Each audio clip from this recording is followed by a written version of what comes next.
आज हमारे पॉडकास्ट पर जो खास मेहमान हैं कैबिनेट मंत्री अविनाश गहलोत साहब। छात्र राजनीति से शुरुआत। मुझे लगता था कि मैं कहीं न कहीं राजनीति में जाने का प्रयास मुझे करना चाहिए। कैबिनेट मंत्री के तौर पर नाम की घोषणा हुई। जिम्मेदारी दी है तो हमारा प्रयास रहता है, हम उसको पूरा करने का प्रयास कर रहे हैं। सामाजिक न्याय के लिए किस तरह आप प्रतिबद्ध हैं? समाज का अंतिम छोर पर खड़ा व्यक्ति जो पिछड़ा हुआ है, जिसको सरकार की मूलभूत सुविधा नहीं मिलती है, उनको सम्मान देने का काम हमारा विभाग करता है। सदन में दादी शब्द का बोल देना और उसके बाद बवाल हो जाना। देखिए, समझने वाला व्यक्ति और समझदार व्यक्ति होता है, उसको मालूम है कि दादी शब्द कोई अपमानजनक नहीं हो सकता। पंचायत और निकायों के चुनाव कब होंगे? हमारे मुख्यमंत्री ने वन स्टेट वन इलेक्शन की घोषणा करी है। इस दिशा में हमारा काम भी लगातार जारी है। आपको मूवी देखना पसंद है? मैं जब स्टूडेंट था तो बहुत देखता था, लेकिन अभी समय कम मिलता है। कौन सी मैरिज बेटर मानते हैं आप, लव मैरिज या अरेंज मैरिज? देखिए, सबका अपना नजरिया, लेकिन मैं मानता हूँ अरेंज मैरिज ठीक रहती है। क्रिकेट खेलने का शौक छूट गया? जब समय मिलता है तब थोड़ा क्रिकेट भी खेल लेते हैं। बचपन में जब क्रिकेट बहुत खेली थी, इसीलिए पीछे रह गए थे। पीछे का आप तो बहुत आगे आ गए। नमस्कार, डीडी न्यूज राजस्थान के खास podcast show beyond the headlines में आपका बहुत स्वागत है। मैं हूं महेश दाधिच। और दोस्तों, आज हमारे पॉडकास्ट पर जो खास मेहमान हैं वो राजस्थान के जेतारण से लोकप्रिय विधायक, चूरू और झुंझुनू के जिला प्रभारी मंत्री और राजस्थान की भजनलाल सरकार में कैबिनेट मंत्री अविनाश गहलोत साहब। सर, आपका बहुत बहुत स्वागत है हमारे इस पॉडकास्ट पर। बहुत धन्यवाद आपका महेश जी, थैंक यू। गहलोत साहब का जो विभाग है वो कमजोर वर्ग के उत्थान और सामाजिक समानता की बात करता है और पिछड़े तबके को किस तरह से उनके हक और अधिकार दिलाया जा सके, इस बात को लेकर के प्रयासरत है। सर, सबसे पहले हम आपके सफ़र को जानें तो किस तरह आपका राजनीतिक सफ़र शुरू होता है, एक विधायक बनने तक की यात्रा, किस तरह से अपने राजनीतिक करियर को आप हमारे साथ साझा करेंगे? मैं सबसे पहले वर्ष 2010 में जब मुझे पार्टी ने नगर पालिका के अध्यक्ष का सिंबल दिया था, मैं जेतारण नगर पालिका के अध्यक्ष का चुनाव लड़ा। उस समय डायरेक्ट वोटिंग हुआ करता था, अनफॉर्चुनेटली मैं हार गया। उसके बाद मुझे 2018 में पार्टी ने फिर विधायक प्रत्याशी के रूप में चयन किया मेरा। जनता ने मेरे ऊपर भरोसा किया, पार्टी के ऊपर भरोसा करके मुझे पहली बार विधायक बनाकर सेवा का अवसर दिया। मैंने 5 साल लगातार सेवा की। उसके बाद फिर 2023 में पार्टी ने मुझे मौका दिया, जनता ने और अधिक मतों से मुझे जिताया और ये लगातार दूसरी बार मुझे विधायक बनने का अवसर मिला है। मैं जेतारण की जनता का धन्यवाद प्रकट करता हूँ और केंद्रीय और प्रदेश नेतृत्व का धन्यवाद प्रकट करता हूँ कि उन्होंने मेरे ऊपर भरोसा जताया। एक ऐसे व्यक्ति को जिसका कोई राजनीति में गॉडफादर नहीं, जिसके राजनीति में मेरे अलावा कोई किसी और ओहदे पे नहीं है, लेकिन ये भारतीय जनता पार्टी की बेहद खूबसूरती है। एक साधारण कार्यकर्ता को विधायक बना करके इतना बड़ा मान सम्मान जिम्मेदारी दी है, ये भारतीय जनता पार्टी में संभव है और मैं इसीलिए उनका आभार प्रकट करता हूँ कि लगातार दूसरी बार मेरे जैसे छोटे व्यक्ति को उन्होंने विधायक बनाया है। मैं आज जो कुछ हूँ पार्टी की वजह से हूँ और पार्टी ने मुझे बहुत सम्मान दिया है, इसके लिए मैं उनका आभार प्रकट करता हूँ। छात्र राजनीति से शुरुआत आपकी? मैं जब छोटा था, निश्चित ही राजनीति का शौक इतना तो नहीं था, लेकिन फिर भी मुझे लगता था कि मैं कहीं न कहीं राजनीति में जाने का प्रयास मुझे करना चाहिए। तो मैं उस समय कभी क्लास के मॉनिटर के रूप में मैंने क्लास को रिप्रेजेंट करने का मौका मुझे मिला था। फिर मैं जब स्पोर्ट्स में था तो फिर मैंने बहुत सारे टूर्नामेंट आयोजित किए थे, तब मुझे पब्लिक के बीच में लीड करने का अवसर मिला था और मुझे शौक भी था कि मुझे हज़ारों लोग देखें जहां मैं एक माइक्रोफोन पर मेरी कुछ बात रखूं। तो कहीं न कहीं मुझे लगता है बचपन से ही मुझे शौक था। छात्र राजनीति से मुझे एबीवीपी के संगठन से बहुत प्रेरणा मिली। हालांकि मेरे पास में कोई एबीवीपी का दायित्व नहीं रहा, लेकिन मैं एबीवीपी जो मैं छात्र जीवन में था तब मुझे उनसे बड़ी प्रेरणा मिली, उनको मेरे जीवन में स्वीकारा भी। उसके बाद में विश्व हिंदू परिषद का मेरे ऊपर प्रभाव रहा। उसके बाद मैंने बजरंग दल का फिर संघ के कार्यकर्ता के रूप में लगातार सार्वजनिक जीवन में आगे बढ़ने का काम किया। उनको देख करके, बड़े बड़े महापुरुषों को देखकर हमने काम करने का निश्चय लिया। और ये जब लोगों के बारे में देखते हैं तो निश्चित ही लगता है कि वो इतने महान पुरुष थे जिन्होंने अपने लिए नहीं बल्कि देश के लिए काम किया है। तो कहीं ना कहीं वो प्रेरणा हमें भी मिलती है कि हमें भी अपने देश के लिए, प्रदेश के लिए कुछ करना चाहिए। 2 बार के विधायक रहते हुए आपकी कैबिनेट मंत्री के तौर पर नाम की घोषणा हुई, किस तरह के भाव मन में थे? देखिए, मैंने पहले भी कहा कि मैं जो कुछ हूँ पार्टी की वजह से हूँ, संगठन की वजह से हूँ। मुझे पार्टी ने लगातार दूसरी बार मौका दिया, मेरे ऊपर भरोसा जताया, तो पार्टी ने मुझे इतना बड़ा सम्मान दिया है जिसका तो मैं कुछ कह नहीं सकता, ना मैं उनका कर्ज चुका सकता हूँ। और जो पार्टी के नाते, कार्यकर्ता के नाते केंद्रीय नेतृत्व ने और हमारे मुख्यमंत्री जी ने और प्रदेश की इकाई ने जो भरोसा किया है, जिम्मेदारी दी है, तो हमारा प्रयास रहता है कि हम गरीब लोगों को, वंचित वर्ग को, आर्थिक रूप से, सामाजिक रूप से पिछड़े हुए जो लोग हैं, उनको एक समाज कल्याण मंत्री के नाते जो जिम्मेदारी मिली है उसको पूरा करने का प्रयास कर रहे हैं। सपने में नहीं सोचा था कभी इतने बड़ा ओहदा भी मिलेगा, सम्मान भी मिलेगा, लेकिन मुझे लगता है कि जब आप मेहनत करेंगे, निस्वार्थ भाव से काम करेंगे और ईश्वर अगर आपके साथ में है, तो मुझे लगता है कि कहीं न कहीं आपको अवसर ज़रूर मिलेगा। वही अवसर मुझे पार्टी ने दिया, उसका मैं खूब मन से प्रयास कर रहा हूँ कि मुझे जो जिम्मेदारी मिली उसको मैं अच्छे लोगों के बीच में रह करके उनके ऊपर कुछ अगर अच्छाई के माध्यम से उनको मैं साथ जोड़ सकूं, समाज की मुख्य धारा में ला सकूं, यही मेरा सार्थक होगा। नई टीम बनी, लोगों में भी नएपन और बदलाव की उम्मीद जागी। किस तरह से देखते हैं बदलाव? सरकार 1.5 साल का वक्त अभी पार कर रही है, किस तरह से काम अभी चल रहा है, कैसे सरकार की आप उपलब्धियों को देखिए, देखते हैं? प्रदेश के मुख्यमंत्री होने के नाते भजनलाल जी नए जरूर हैं, लेकिन उनको संगठन का लंबा अनुभव है। लगभग पिछले 20-25 सालों से उनका जो संगठन के महामंत्री के नाते सरपंच से लेकर के, जिलाध्यक्ष से लेकर के, पार्टी के महामंत्री से लेकर के बहुत सारे जिलों में प्रवास का उनका, मुझे लगता है राजस्थान का शायद ही ऐसा कोना होगा जहाँ मुख्यमंत्री भजनलाल जी प्रदेश के महामंत्री रहते हुए नहीं गए हैं। तो जमीनी जो हकीकत है धरातल, उनसे वो वाकिफ है और वो इसलिए भी कोई सरपंच भी रहे हैं। तो उनके मुख्यमंत्री रहते हुए अभी हमने देखा होगा पिछले 1.5 साल में माननीय मुख्यमंत्री जी भजनलाल जी के नेतृत्व में जो सरकार ने काम किए हैं, पूर्व कांग्रेस सरकार के समय में अगर 5 साल की बात करें, उनके फर्स्ट 18 महीने की बात करें, तो ऐतिहासिक काम मुख्यमंत्री भजनलाल जी के नेतृत्व में हुए हैं। और ये मैं नहीं कह रहा हूँ, ये प्रदेश की जनता भी बोल रही है, आंकड़े भी बोलते हैं और मुख्यमंत्री स्वयं एक तुलनात्मक विवरण जो अपनी स्पीच के अंदर देते हैं, जनसभाओं के अंदर देते हैं, पब्लिक के बीच में देते हैं, तो वो कहीं ना कहीं लगता है कि एक नए व्यक्ति होने के बावजूद उन्होंने बहुत अच्छा काम करने का प्रयास किया है। और मुझे पूरी उम्मीद है कि आने वाले 3.5 साल के अंदर जो हमारी सरकार का कार्यकाल बचा उसमें और भी ऐतिहासिक काम होंगे और राजस्थान देश भर में एक अच्छे स्टेट के रूप में जाना जाएगा। सामाजिक न्याय एवं अधिकारिता विभाग आप लीड करते हैं। सामाजिक न्याय के लिए किस तरह आप प्रतिबद्ध हैं, किस तरह है आपका जो कामकाज है वो चल रहा है? SC ST OBC इस वर्ग के लिए कई तरह की योजनाएं आपका विभाग चलाता है, किस रूप में कार्य संचालित हो रहे हैं? देखिए, मैं सोचता हूँ कि जिस देश में अंत्योदय की बात जिस विचार के साथ शुरू हुई है, जब श्रद्धेय श्यामा प्रसाद मुखर्जी और दीनदयाल उपाध्याय जी के नेतृत्व में जनसंघ से लेकर के, जनता पार्टी से लेकर के भारतीय जनता पार्टी बनी, उसके बीच के सफ़र को अगर हम लोग देखें तो अंत्योदय की बात शुरू हुई है कि समाज का अंतिम छोर पर खड़ा व्यक्ति जो पिछड़ा हुआ है, जिसको सरकार की मूलभूत सुविधा नहीं मिलती है, उस व्यक्ति के जीवन को आर्थिक रूप से, सामाजिक रूप से, राजनीतिक रूप से, बौद्धिक रूप से अगर हम लोग उत्थान करके हमारे साथ में जोड़ सकें, समाज की मुख्य धारा में ला सकें, वही किसी भी सरकार की, किसी भी पार्टी की और किसी मंत्री के नाते व्यक्ति की जिम्मेदारी होती है। आज मेरे विभाग से, जिस विभाग का मैं मंत्री हूँ, उस विभाग में राजस्थान की 8 करोड़ जनता के में से 1 करोड़ से ज़्यादा लाभार्थी जुड़े हुए हैं। ये उसी अंत्योदय को आगे बढ़ाने का विभाग है जहाँ व्यक्तिगत रूप से लोगों को फायदा मिलता है, चाहे वो दिव्यांग हो, SC हो, ST हो, OBC हो, EWS हो, दिव्यांग हो, और बहुत सारे ऐसे लोग हैं, चाहे वो एकल नारी के रूप में देख लें, विधवा बहनों को अगर हम लोग देख लें, या छात्रों को अगर हम देख लें, बहुत सारे जो वर्ग हैं जो पिछड़े हुए हैं आज की तारीख में, उनको सम्मान देने का काम हमारा विभाग करता है।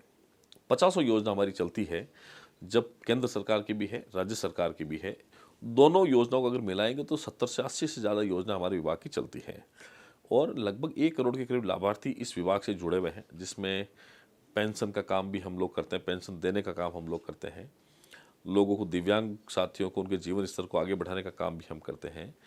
और बहुत सारी मैं कहता हूँ कि अगर योजनाओं की अगर बात करें तो मुझे लगता है सब विभाग की अगर योजना मिला है, इस विभाग की मिला है, तो सबसे ज़्यादा योजना हमारे विभाग की रहेगी, क्योंकि इस विभाग का नाम ही सामाजिक न्याय अधिकारिता विभाग है, जिसको पहले समाज कल्याण विभाग जानते थे कि समाज के जो लोग हैं उनका कल्याण कैसे कर सकते हैं लोक कल्याणकारी योजनाओं के माध्यम से। तो उन्हीं लोक कल्याणकारी योजनाओं को धरातल पर ला करके उसका लाभ समुचित तरीके से लोगों तक मिले, तब समग्र रूप से लोगों का विकास होगा, तभी हमारे विभाग की सार्थकता भी होगी और इस विभाग की जो योजना का जब लाभ अंतिम छोर तक मिलेगा तब मुझे लगता है अंत्योदय की बात भी पूरी होगी। विभाग में कई नवाचार आप कर रहे हैं, कुछ अच्छी पहल भी काफ़ी सराही गई।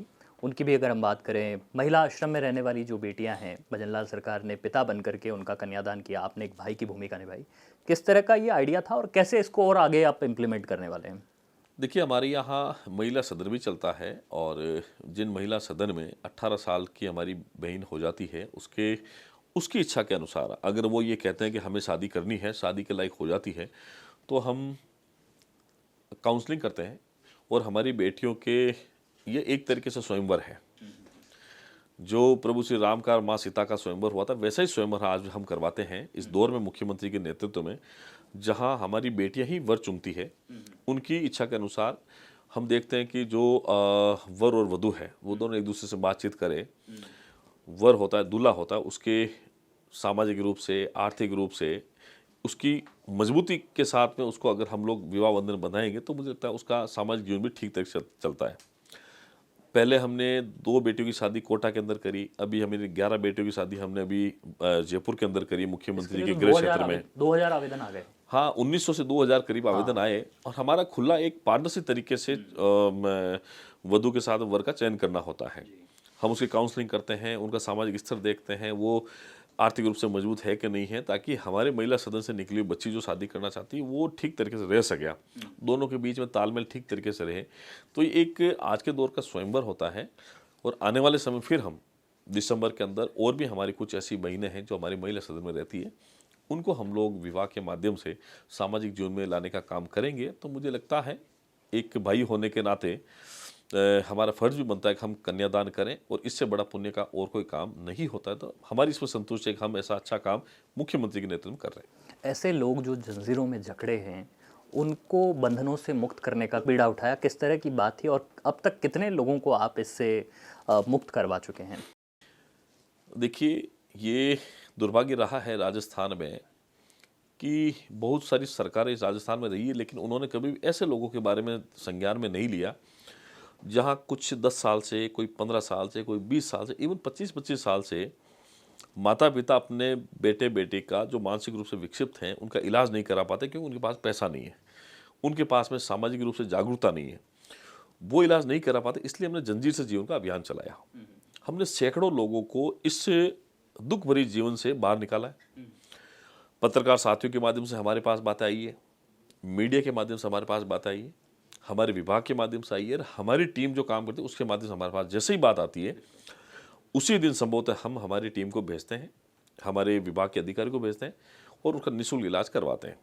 जब उसका इलाज होता है उसके बाद सामान्य जीवन में लौटता है तो हम उसको घर पे सुपुर्द कर देते हैं। 1 भी रुपया हमारे विभाग उनसे नहीं लेता है।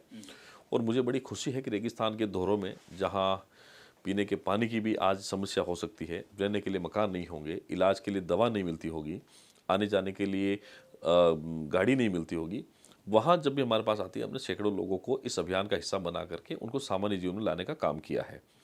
मुख्यमंत्री का विशेष फोकस है कि ऐसे कोई भी व्यक्ति होता है जो निराश्रित होता है या परिवार का व्यक्ति होता है जिसके पास में आर्थिक रूप से कमज़ोर होते हैं, उनको जंजीर से जीवन के माध्यम से सामान्य जीवन दे, ताकि वो लोग भी इस दुख भरे जीवन से बाहर आए और उनको लगे कि हाँ, कोई भजनलाल जी के नेतृत्व की सरकार है जिन्होंने हमारी सुध ली है और उन्होंने हमारे जीवन के बारे में सोचा है। तो हमने ये कहते हैं बड़ी खुशी है कि हमने सैकड़ों लोगों को इस अभियान के माध्यम से जंजीरों से मुक्त करा करके सामान्य जीवन में उनको जीवन जीने का अवसर दिया है। हाल ही के दिनों में सर जो घटना सामने आई है राजस्थान में, स्कूल के अंदर में जिस तरह से भवन जर्जर होकर के गिर पड़ा और कई बच्चों की उसमें मृत्यु भी हुई, किस तरह आप देखते हैं? आपके भी सरकारी हॉस्टल्स हैं जो आपके सामाजिक न्याय अधिकारिता विभाग के अधीन आते हैं, किस तरह आप उनको मॉनिटर कर रहे हैं, इस तरह की घटनाओं का दोहरान नहीं हो, इस बात को किस तरह से आपने ताकीद किया है? देखिए, झालावाड़ के अंदर, पीपलोदी के अंदर जो घटना हुई वो बेहद दुर्भाग्यपूर्ण है।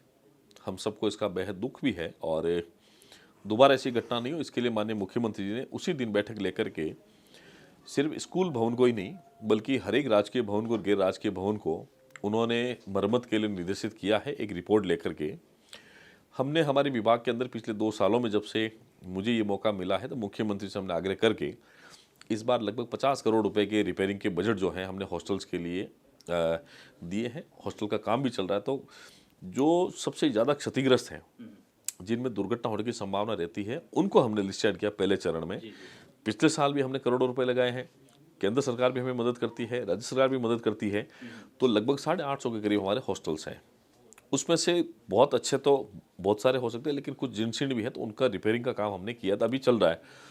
हमारा प्रयास ये है कि हम पूरे राजस्थान में हॉस्टल्स को रिपेयरिंग करा करके उनको एक आइडियल हॉस्टल बनाएं, जहां रहने वाला प्रत्येक छात्र या हमारी बहन जो है उसको लगना चाहिए कि हम किसी हॉस्टल में नहीं रहे बल्कि हम घर में रह रहे हैं। तो ये मुख्यमंत्री जी के प्रयासों से लगातार हॉस्टल की रिपेयरिंग भी हो रही है और हमने हमारे विभाग के अधिकारी को निर्देश दे दिया गया है कि अगर कहीं ऐसी क्षतिग्रस्त अगर कोई भवन है, बिल्डिंग है, तो उनका तुरंत हमें रिपोर्ट भेजें ताकि हम उसको एक्स्ट्रा बजट देकर रिपेयरिंग कराएंगे, ताकि ऐसी घटना जो पिपलोदी के अंदर हुई है दोबारा ना हो। बात आपके विवादास्पद बयानों को लेकर भी करेंगे। किस तरह है आप देखते हैं कि सदन में दादी शब्द का बोल देना और उसके बाद बवाल हो जाना, ये किस तरह की घटना और क्या उस पर अब रिएक्शन आपका रहा? देखिए, समझने वाला व्यक्ति और समझदार व्यक्ति होता है, उसको मालूम है कि दादी शब्द कोई अपमानजनक नहीं हो सकता है।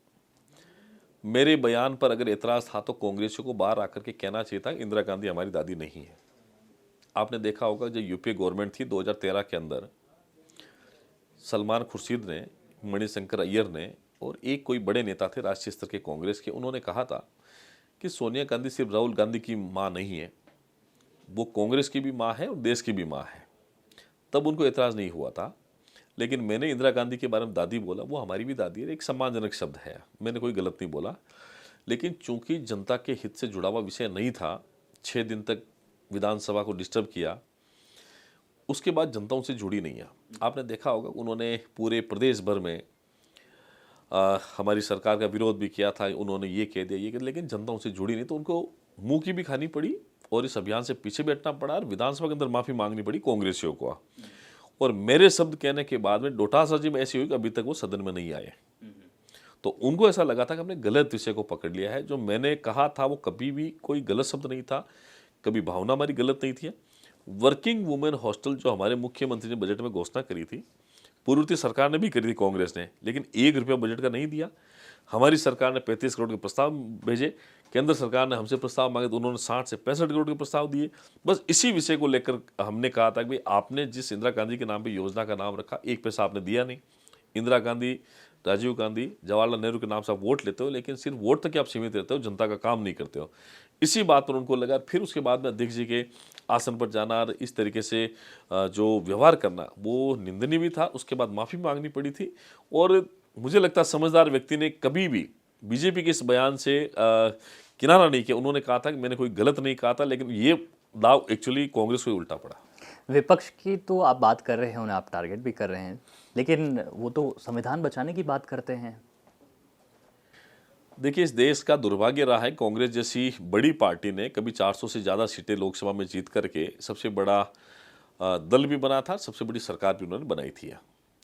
मेरा दावा है कि जब जब इस देश में आज़ादी के बाद जब से चुनाव होने लगे, 78 वर्ष में आज़ादी को हो गए, लगभग 6 साल अटल बिहारी वाजपेयी जी की सरकार रही और 11 साल नरेंद्र मोदी जी की सरकार है। इस शासन को छोड़े अधिकांश कांग्रेस के नेतृत्व की विपक्षी सरकार रही है। लगभग 100 से ज़्यादा बार चुनी हुई सरकारों को धारा 356 का इस्तेमाल करके गिराने का काम कांग्रेस ने किया है। लेकिन बीते 11 वर्षों में, ये जिस लोकतंत्र को बचाने की बात करते हैं, बीते 11 वर्षों में मोदी जी के समय में अगर एक भी सरकार को धारा 356 का इस्तेमाल करके अगर बर्खास्त किया तो आप बता सकते हैं। पहला चीज़ तो ये, जिस संविधान की किताब को लेकर के राहुल गांधी घूमते हैं, मुझे लगता है उन्होंने किताब के पन्ने खोल के पढ़े भी नहीं होंगे संविधान की किताब में क्या लिखा है। ये वही राहुल गांधी है जो एक देश के चुने हुए प्रधानमंत्री मनमोहन सिंह जी के प्रेस नोट को फाड़ देते हैं प्रेस मीडिया के माध्यम से। ये कांग्रेस की असलियत है कि गांधी नेहरू परिवार क्या चाहता है। वो एक परिवारवाद का तुष्टीकरण का सबसे बड़ा केंद्र अगर कोई देश की राजनीति में माना जाएगा तो वो गांधी नेहरू परिवार माना जाएगा। अपने परिवार के लिए वो कुछ भी कर सकते हैं और बड़ा दुर्भाग्य है कि कांग्रेसी जो हैं वो आज भी गांधी नेहरू परिवार के गुलाम की तरह काम करते हैं उनके तलवे चाटते हैं, उनकी चाटुकारिता करते हैं। किसी व्यक्ति में हिम्मत नहीं है। अभी जब पुलवामा, अभी ये जो पहलगाम आतंकवादी हमला हुआ, उसके बाद जब देश के कुछ विपक्षी लोगों को भी हमने, प्रधानमंत्री मोदी ने, केंद्र सरकार ने भेजा था कि आप हमारा पक्ष रखिए। जो लोग देश का पक्ष रख रहे थे उनसे भी कांग्रेस ने किनारा कर लिया। मतलब उनको बीजेपी से चिंता नहीं है, उनको देश से भी चिंता होने लगी, देश प्रेम से भी चिंता होने लगी कांग्रेस को। उन्होंने अपनी वरिष्ठ साथियों को, शशि थरूर साहब को देख लीजिए, मनीष तिवारी को देख लीजिए, दूसरे और लोग हैं जो कांग्रेस के साथी, वो लोग जब देश की बात करते हैं तो उनको चिंता होती है कि आप देश की बात मत करिए। मतलब बीजेपी का विरोध करते करते कांग्रेस पार्टी देश के विरोध में भी उतर आई है। ये हमने एक बार नहीं, कई बार देखा, सैकड़ों बार हमने देखा है। ये मानसिकता कांग्रेस की रही है। मुझे लगता है ये बड़ा दुर्भाग्य है कि लोकतंत्र बचाने की पार्टी अपना आप को कहती है, लेकिन लोकतंत्र सबसे ज़्यादा अगर कहीं गला घोटा तो कांग्रेस ने घोटा है। 1975 का आपातकाल देखा, 50वीं वर्षगांठ हम लोग संविधान हत्या के रूप में मनाते हैं। कितना दर्दनाक मंजर रहा होगा अगर आपने कल्पना करी होगी तो। कितनी सरकारों को बर्खास्त किया है, कितने घोटाले हुए कांग्रेस के शासनकाल में। ये अगर देखा जाए तो मुझे लगता है पूरी किताब लिखी जाएगी कांग्रेस के घोटालों के ऊपर, कांग्रेस के लोकतंत्र विरोधी करतूतों के बारे में, जिसको देश कभी माफ नहीं करेगा। विधानसभा में विपक्ष हावी होने की कोशिश करता है, फ्लोर मैनेजमेंट है आपके सत्ता पक्ष के पास? देखिए, माननीय मुख्यमंत्री के नेतृत्व में सरकार का मंत्रिमंडल, सभी विधायीगण और हमारे जो टीम बनी हुई है पूरी तरीके से कांग्रेस और विपक्षी दलों का सामना करने के लिए तैयार है। कभी भी हमने कांग्रेस के आगे हार नहीं मानी। हमने हमेशा प्रयास किया है कि कांग्रेस को विपक्ष के नाते उनका अधिकार बनता है कि वो हमसे सवाल पूछे, सत्ता में होने के नाते हमारा राइट बनता है कि हम उनको जवाब दें। एक रचनात्मक निर्णय जो है पक्ष विपक्ष से चर्चा के माध्यम से होना चाहिए, लेकिन उनका एक ही मकसद है, राजनीति करना। चूंकि भजनलाल जी जैसे व्यक्ति ईमानदार हैं, कर्मशील हैं, मेहनती हैं, किसान परिवार है और धरातल से जुड़े हुए, इसलिए एक साधारण व्यक्ति का मुख्यमंत्री कुर्सी पर आना कांग्रेस को नहीं सुहारा, क्योंकि वो परिवार की पार्टी रही है। इसलिए उनको बड़ी दिक्कत है और उनके कहने में ना प्रदेश की जनता आने वाली है, ना और कोई साथी आने वाले। पूरा भारतीय जनता पार्टी के विधायक दल मजबूती के साथ में मुख्यमंत्री के साथ में खड़े हैं और आने वाले 3.5 साल में और ऐतिहासिक काम होंगे जिससे प्रदेश की जनता को फायदा भी होगा और कांग्रेस को हम लोग राजस्थान में किसी भी सूरत में सत्ता में नहीं आने देंगे। एक सर, राजस्थान के लोग ये जानना चाहते हैं कि पंचायत और निकायों के चुनाव कब होंगे, क्योंकि सब कमेटी की प्रोग्रेस जो है वो किस तरह है, आप खुद कैबिनेट में हैं, किस तरह से चल रही है? प्रदेश में हमारे मुख्यमंत्री ने 1 स्टेट 1 इलेक्शन की घोषणा करी है और केंद्र सरकार भी चाहती है कि 1 नेशन 1 इलेक्शन हो। इस दिशा में हमारा काम भी लगातार जारी है। पंचायतों के पुनर्सीमांकन का, पुनर्गठन का काम माननीय मुख्यमंत्री के निर्देश पर कमेटी कर रही है।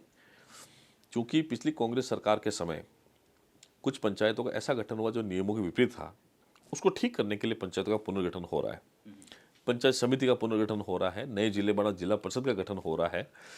तो कुल मिलाकर लगभग पंचायतों के पुनर्गठन की बात भी अंतिम चरण में है। जब हमारी कमेटी रिपोर्ट दे देगी माननीय मुख्यमंत्री जी को, तब मुख्यमंत्री जी के स्तर पर फैसला होगा और चुनाव आयोग को फैसला करना है कि जब चुनाव करवाना है तो चुनाव आयोग जब कार्यक्रम दे देगा, तारीख दे देगा, राजस्थान सरकार उसके लिए तैयार है।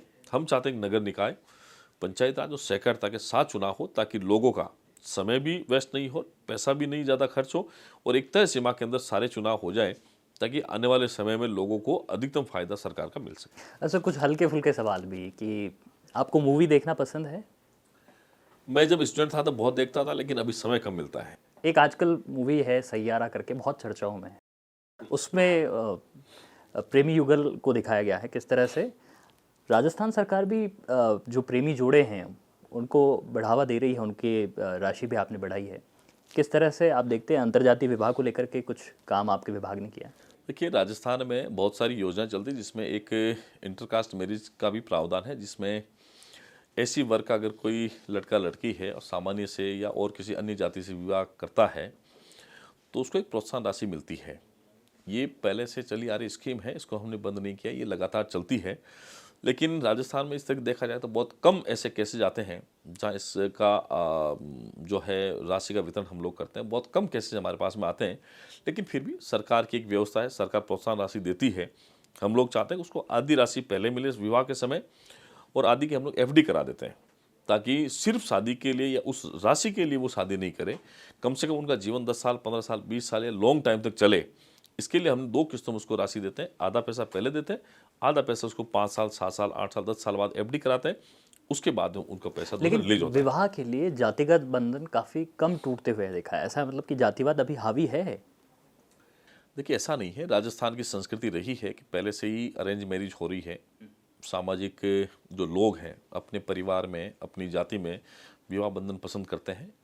लेकिन धीरे धीरे जैसे जैसे टेक्नोलॉजी आई, जैसे जैसे शिक्षा का और मोबाइल का जब से प्रचलन बढ़ा है, तब इस प्रकार की कुछ बातें हुई हैं कि जहाँ एक लड़की 18 साल की होने के बाद में, लड़का 21 का होने के बाद में लड़के लड़की एक दूसरे को पसंद करते हैं। और कुछ आजकल अट्रैक्शन भी होता है, अट्रैक्शन के कारण से भी उनमें एक जो एक दूसरे करीब आते हैं वो बढ़ते हैं। लेकिन फिर भी जो सामाजिक रचना पहले की हमारे पूर्वजों की यहाँ वो ठीक है, लेकिन फिर भी समय के साथ में सब बदलाव होना भी आवश्यक है। वो बदलाव सरकारें समय समय पर करती रही। क्या कौन सी मैरिज बेटर मानते हैं आप, लव मैरिज या अरेंज मैरिज? देखिए आपका व्यक्तिगत सबका अपना अपना नजरिया, लेकिन मैं मानता हूँ अरेंज मैरिज ठीक रहती है। कारण? वो लंबे समय तक चलती है क्योंकि उसमें पारदर्शिता भी रहती है और परिवार के बुजुर्गों का उसमें सहयोग रहता है, इसलिए मुझे लगता है लव वो मैरिज ज़्यादा कम ठीक है। सक्सेस है?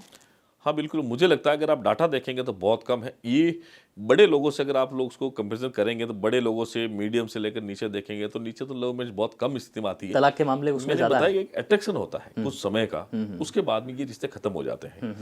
लेकिन अरेंज मैरिज जो है, क्योंकि हमारे पूर्वजों ने जब से ये परिपाटी को डाला है, तो मुझे लगता है अधिकतर हुए तो कोई बहुत कम परसेंटेज में इस प्रकार के मामले आते हैं जिसका कोई गिनती नहीं के बराबर है। और सर ऐसा है कि कुछ आपके विभाग में SC ST OBC की जो छात्रवृत्ति, इस तरह के मामले भी आए थे कि फर्जी संस्थाएं बना करके खुद जो है स्कॉलरशिप की राशि ले ली। इस तरह के मामलों को कैसे आप हैंडल कर रहे हैं? देखिए सरकार की कोई भी योजना होती है उसका लाभ उस पात्र व्यक्ति तक पहुंचना आवश्यक है। कुछ छात्रों ने, कुछ संस्थाओं ने फर्जी दस्तावेज के आधार पर, चाहे सामाजिक सुरक्षा पेंशन हो, चाहे छात्रवृत्ति हो या और कोई योजना, जिसका फर्जी दस्तावेज बना करके वो भुगतान उठाने का प्रयास किया है। जैसे ही हमारे संज्ञान में आया, विभाग के संज्ञान में आया या मीडिया के माध्यम से आया, तो हमने तुरंत उस पर कार्रवाई करते हुए उससे रिकवरी का भी काम किया है। उनके खिलाफ FIR भी दर्ज करा रहे हैं और आने वाले समय में दंडात्मक कार्रवाई का प्रावधान भी हमारा रहेगा, ताकि फर्जी दस्तावेज के आधार पर कोई गलत तरीके से किसी भी छात्रवृत्ति का या पेंशन का भुगतान न ले सके। एक सर हमारे आने वाले वक्त में एक चैलेंज ये भी है कि बुजुर्गों की संख्या बढ़ रही है, उसके अनुपात में हमारे वृद्धाश्रम की भी ज़रूरत महसूस होने लगी है। अभी हमारे विभाग में जो वृद्धाश्रम चल रहे हैं उनकी क्या स्थिति है, उन्हें लेकर के आप किस तरह काम कर रहे हैं? देखिए मेरा ऐसा मानना है कि वृद्धाश्रम होने ही नहीं चाहिए। जो माँ और बाप जिस बच्चे की परवरिश करके उसको बड़ा करते हैं, और अगर बच्चा अपने माँ बाप की सेवा नहीं कर सकता, इससे बड़ा दुर्भाग्य नहीं हो सकता है। ठीक है, सरकार की सुविधा रहती है कि वृद्धाश्रम होने चाहिए, लेकिन किस लिए? अगर एक माँ बाप की सेवा बच्चा नहीं कर सकते, बेटे बेटे नहीं कर सकते, तो मुझे लगता है वो जीवन बेकार है। लेकिन फिर भी कुछ ऐसे लोगों की वजह से हमें वृद्धाश्रम खोलने पड़ते हैं जहाँ बुजुर्गों की सेवा कोई नहीं करता, वहाँ हमारे विभाग करता है। बहुत सारे हर एक जिलों में हमारे वृद्धाश्रम चलते हैं। उनको हम लोग प्रतिमाह एक राशि मिलती है उनको, उस राशि से उनका भोजन, उनके रहने का और सब चीज़ें दैनिक जीवन में जो काम आती है वो उनको मिलती है। तो वृद्धाश्रम लगातार खुलते भी हैं। बहुत सारी ऐसी अच्छी अच्छी संस्थाएं भी हैं जो बेसहारा हो गए, निराश्रित हो गए, जिनका कोई नहीं है, उनको अपने अपने इसे, जो मुख्यमंत्री पुनर्वास गृह हो गए, वृद्धाश्रम हो गए, ओल्ड एज होम हो गए, तो बहुत सारे ऐसे हमारी संस्थाएं चलती है। उसमें हम लोग इनको राशि दे करके सारा बन करके सरकारें काम करती है। लेकिन हमें लगता है कि कहीं ना कहीं एक अवेयरनेस हम लोगों को लानी होगी, जहाँ बच्चे को और बच्चियों को जो इनके पेरेंट्स के प्रति जो है भाव, हम लोग आजकल अच्छा पढ़ लिख करके अच्छा पैकेज लेकर के नौकरी तो करते हैं, लेकिन हमारी माता पिता की सेवा कौन करेगा? इसके बारे में भी हमें सोचना होगा। और निश्चित ही आने वाले समय में वृद्धाश्रम कम खुले, मेरा ऐसा मानना है। आप समाज के वंचित पिछड़े वर्ग के लिए काम कर रहे हैं विभाग में, ऐसी कोई बात या ऐसा कोई किस्सा जिसने आपको खुद भावुक किया हो कि वाकई में जो आपने खुद देखा और उसके बाद में आपको महसूस हुआ कि कितना जो है लोगों को झेलना पड़ता है, उस तरह की चीज़ें जो आपके सामने आई है, ऐसी कोई बात आपसे आप हमसे साझा करना चाहें? देखिए बहुत सारे प्रकरण ऐसे आते हैं जब आप किसी फील्ड में काम करते हैं जहां ऐसे लोगों से आपका सामना होता है या रूबरू होना पड़ता है, जहां वो लोग वास्तव में एक नारकीय जीवन जीने को मजबूर होते हैं। आज किसी दिव्यांग साथी को अगर आप लोग देखेंगे जो किन्हीं कारण से एक शारीरिक रूप से सक्षम नहीं है, लेकिन उसको जीवन में कई चुनौतियों का सामना करना पड़ता है। आप किसी विधवा महिला से मिलेंगे, उसको बहुत सारे ताने झेलने पड़ते हैं जिसमें उसका खुद का कोई कसूर नहीं है। आप किसी मानसिक रूप से विकसित व्यक्ति से मिलेंगे, उसका खुद का कोई कसूर नहीं है। ऐसा एक वर्ग है वास्तव में। कभी आप बड़े बुजुर्गों से मिलेंगे तो मुझे लगता है कि जब जिसका सहारा कोई नहीं बनता है और उस समय जब जिस जीवन में वो लोग रहते हैं, आज ऐसे बच्चों को हमने देखा जिसको रेयर डिजीज़ है, ऐसी गंभीर बीमारी है जिसका कोई इलाज ही नहीं है, फिर भी उनके माता पिता उनकी सेवा करते हैं। कोई ऐसे बच्चे हैं जिनको 1 महीने 2 दिन का बच्चा उसको छोड़ के चले जाते हैं लोग, उसको पालना गृह में हम लोग भेजते हैं। और बहुत सारी संस्थाएं हैं अपने यहाँ अनाथ आश्रम चलाती है, वो उनको लेके जाते हैं। तो मन में बड़ी पीड़ा होती है कि यार ये कैसा जीवन है जहाँ लोग अपने को ही छोड़ के चले जाते हैं। बुजुर्ग माँ बाप है तो बेटे बेटी की जिम्मेदारी बनती है। एक दिन के बच्चे को अगर छोड़ के जाता कोई तो माँ बाप की जिम्मेदारी बनती है। ये किस जीवन की तरफ हम लोग लौट रहे हैं? एक दिव्यांग साथी अगर बस स्टैंड पे खड़ा है, बस में चढ़ता है, हम उसको सीट नहीं दे पाते हैं, क्या दुर्भाग्य है। तो कहीं ना कहीं हमें वंचित वर्ग के बारे में सोचना होगा ईमानदारी से कि आज हम शारीरिक मानसिक रूप से सक्षम हैं, समर्थ हैं, लेकिन वो लोग नहीं है तो उनकी हमें सेवा करनी चाहिए, उसकी मदद करनी चाहिए, उसको उंगली पकड़ के हमें साथ लाना होगा। तब जाकर सबका साथ सबका विकास की बात होगी। जो मुख्यमंत्री के नेतृत्व में हम लोग करने का प्रयास कर रहे हैं, वास्तव में समाज में आज भी बहुत सारे ऐसे लोग हैं जिनको मूलभूत सुविधाओं की आवश्यकता है, लेकिन उनको करना चाहिए। आज भी कहीं गाँव के अंदर जाते हैं, लगता है बिजली का कनेक्शन नहीं है, रहने को पक्का मकान नहीं है, तो थोड़ी सी दिक्कतें हमें भी होती, क्योंकि हम लोग ये मानवीय स्वभाव के कारण से उस जीवन से यहाँ तक आए हैं जहाँ मुझे लगता है कि हमने भी उस दौर को देखा है। तो आज हमें उनको साथ लेकर चलने की आवश्यकता है। और मैंने से बहुत सारे उदाहरण देखे हैं जिसके कमाने वाला कोई नहीं है, लेकिन उसके घर उसके परिवार से माँ बाप का साया उठ गया है। पर बहुत सारे लोग ऐसे होते भी हैं, बड़े दिल वाले लोग होते हैं जो उनको सहारा दे करके आगे बढ़ाते हैं। ये जो चीज़ें आपने बताई है, ये हमें ऐसा भी लगता है कि कई बार समाज में संवेदनशीलता की कमी हमें महसूस होती है, और कई लोग ऐसे भी प्रेरणादायी मिलते हैं जो वाकई में समाज के लिए निस्वार्थ भाव से प्रेरित होकर के काम कर रहे होते हैं। कि ऐसे भी आपने कई प्रसंग देखे होंगे? देखिए, बहुत सारे लोग हैं, जैसे हमारे विभाग के अंदर अगर हम लोग देखें तो अपना गढ़ संस्थान एक बहुत अच्छा काम करता है, जो निराश्रित लोगों को कहीं भी अगर आप लोग बोलेंगे तो वो रेस्क्यू कर लेते हैं। मेन के अंदर तो उसका भरतपुर है, लेकिन पूरे स्टेट में उनकी संस्थाएं चलती है।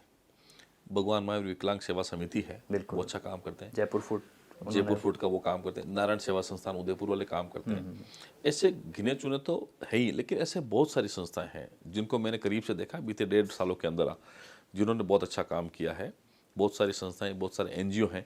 कोई पर्यावरण के क्षेत्र में काम करता है, कोई नारी शक्ति सशक्तिकरण के क्षेत्र में काम करता है, कोई अनाथ आश्रम के क्षेत्र में काम करता है, कोई मानसिक रूप से जो विकसित हैं उनको ठीक तरीके से जीवन जीने के लिए काम करता है, कोई वृद्धाश्रम में काम करता है, कोई वर्किंग वुमेन हॉस्टल में काम करते हैं, कोई बहुत छोटी छोटी जगह पे काम करते हैं। तो वास्तव में लगता है कि भाई वो इतना काम कभी हो सकता है हम नहीं कर पाए, लेकिन वो लोग करते हैं।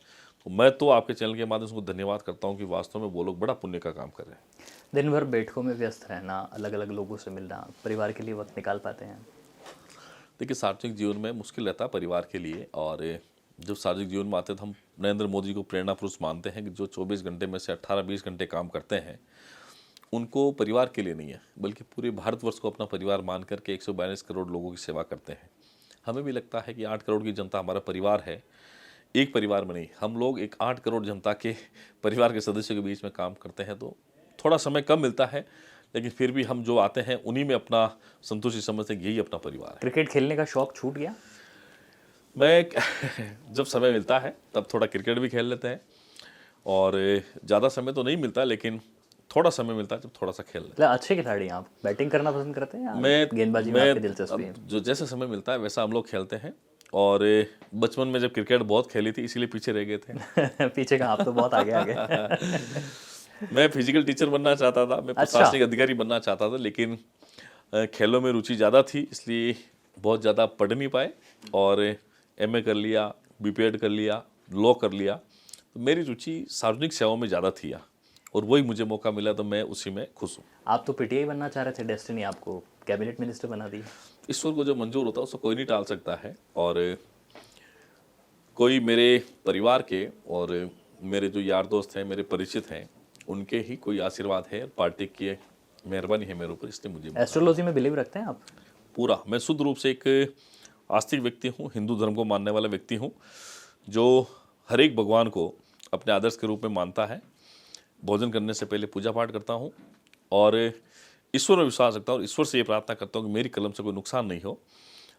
सोने के पहले उठने के बाद ये जो दिनचर्या अपनी चलती है 18-20 घंटे की, उसमें कोशिश करते हैं कि हमारी कलम से किसी का नुकसान नहीं हो, हमें भला करना चाहिए जो हमें मौका मिला है। खाना पीने का वक्त तो आपको टाइम पे मिलता नहीं, लेकिन फिर भी एक सवाल है कि खाना जो आप पसंद करते हैं उसमें से ऐसा आप कोई बाहर का ऐसा खाना आप पसंद करते हैं या फिर घर पे ही फ्री टाइम जब भी मिले आपको तो कोई ऐसी स्पेशल डिश आप? देखिए, ऐसा नहीं है, जब भी मैं शुद्ध रूप से शाकाहारी व्यक्ति हूँ, जो मिलता है वो खा लेते हैं। कोई विशेष रूप से कोई ऐसी डिश नहीं है जिसको हम लोग पसंद करते हैं। मैं सब्जी रोटी मिल जाती खा लेते हैं, दाल बाटी मिलती खा लेते हैं, दही चटनी मिलती खा लेते हैं, बाहर का कोई अगर खाना मिलता है वो खा लेते हैं, लेकिन शुद्ध रूप से शाकाहारी कोई भी भोजन होता है वो करते हैं। आपके शौक के बारे में भी हमने बात की। जिस तरह से एक सवाल जो मैं अक्सर अपने पॉडकास्ट पर जब नेताओं से बात करता हूँ पूछता हूँ, आपके आइडियल लीडर कौन है? देखिए, मैं जब छोटा था तब मैंने अटल बिहारी वाजपेयी जी को सुना है और मेरे जीवन में उनका बहुत बड़ा प्रभाव रहा है, अटल बिहारी वाजपेयी जी का। उसके बाद जब 2013 सितंबर में जब प्रधानमंत्री मोदी जी को हमने एक भारतीय राजनीति में बड़े चेहरे के रूप में देखा, तब उसमें और इजाफा हुआ और आज लगातार 11 वर्षों में उन्होंने लगातार देश को एक नई ऊंचाइयों पर पहुंचाया है। इसलिए निश्चित रूप से वो हमारे आइडियल हैं। अटल बिहारी वाजपेयी जी हैं, नरेंद्र मोदी जी हैं, योगी आदित्यनाथ जी हैं और भजन लाल जी के नेतृत्व में हम लोग अच्छा काम करने का प्रयास कर रहे हैं। इसलिए प्रदेश के मुखिया के नाते भजन लाल जी का भी हमें वरदान रहता है। पार्टी का हर एक कार्यकर्ता हमारे लिए आइडियल है, जिनके कारण से हम यहाँ पहुँचे। एक आखिरी में कि प्रदेश की जनता और क्षेत्र की जनता जिन्होंने आपको यहाँ कैबिनेट मिनिस्टर के तौर पर जिम्मेदारी दी है, किस रूप में आप उन्हें एक अपना एक मैसेज, एक अपील करके उनको आप बोलेंगे कि क्या आने वाले वक्त में और आप करने जा रहे हैं? राजस्थान की जो सरकार है किस तरह के कामकाज से जनता की भलाई के लिए जो काम है वो क्या कुछ कर रही है, क्या विज़न है? देखिए, देश के संविधान ने हम सबको मौलिक अधिकार दिए हैं। आपका अधिकार ये है, आप ये कर सकते हैं, लेकिन बदले में हमारी मॉरल ड्यूटी क्या बनती है, हमें देश के प्रति हमारा कर्तव्य क्या है अपनी मातृभूमि के लिए, उसके बारे में हमें सोचना होगा। आने वाले समय में भारत प्रधानमंत्री मोदी जी के नेतृत्व में विकसित भारत बने, मुख्यमंत्री जी की भजन लाल जी के नेतृत्व में एक विकसित राजस्थान बने और हम सब के सहयोग से हमारा जो प्रदेश है, हमारा जो गांव है, हमारा जो शहर है, वो आगे बढ़े, जिसमें सबका साथ सबका विकास की बात हो, सामाजिक समरसता की बात हो, भाईचारे की बात हो, एक दूसरे को साथ लेकर आगे बढ़ने की बात हो। तो मुझे लगता है यही आने वाले समय में हम सबकी सार्थकता भी होगी और हमारा संकल्प भी होगा। विकसित राजस्थान का सपना हमारा है, उसको मिलकर के हम लोग पूरा करेंगे। प्रत्येक व्यक्ति का इस प्रदेश के विकास में योगदान होना, यही हमारा संकल्प होना चाहिए। मुझे लगता है इससे प्रदेश आगे बढ़ेगा और आने वाले निश्चित ही समय में प्रदेश के युवाओं के, महिलाओं के, बुजुर्गों के, किसान के, मजदूर के और हर एक वर्ग के सहयोग से ये प्रदेश जो है देश के अन्य राज्यों के मुकाबले में नंबर 1 की पोजीशन पर विकास के मामले में आएगा।